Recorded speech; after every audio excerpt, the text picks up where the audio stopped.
In this video, we're going to talk about frequency polygons. And we're going to continue with our example of the dormancy periods for Old Faithful, the geyser at Yellowstone. And so I've copied over my chart and everything.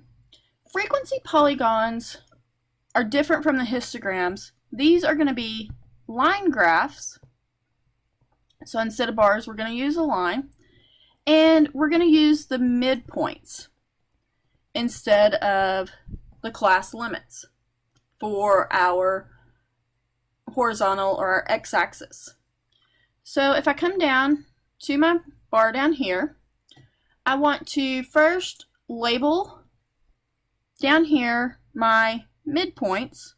So that's going to be 61.5, 74.5, 87.5, 100.5, and 113.5.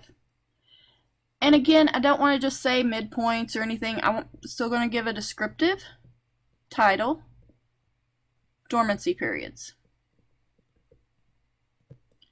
And I'm going to use, again, the frequency over on the left-hand vertical axis.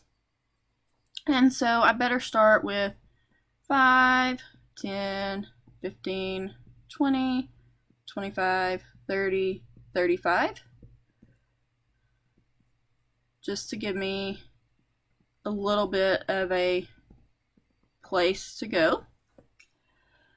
So whenever I go back up and look at my chart, midpoint of 61.5 has a frequency of 3. So I'm going to come down here, 61.5, frequency of 3, and I'm going to put a dot.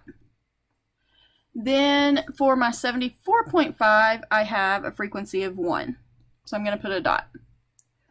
87.5, this is where I went up to 33. I'll put a dot. And then I went to 22. And then I went back down to 1. Once I have this, I'm going to draw lines connecting the dots. And this makes a frequency polygon.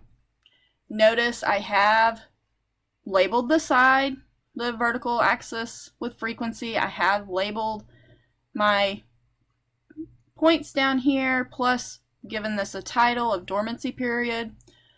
Those are some things to make sure that you always do for any type of graph. But again, a frequency polygon is a line graph that uses the midpoints instead of the class limits. Histograms use the class limits. So try a few frequency polygons, and then let me know if you have any questions.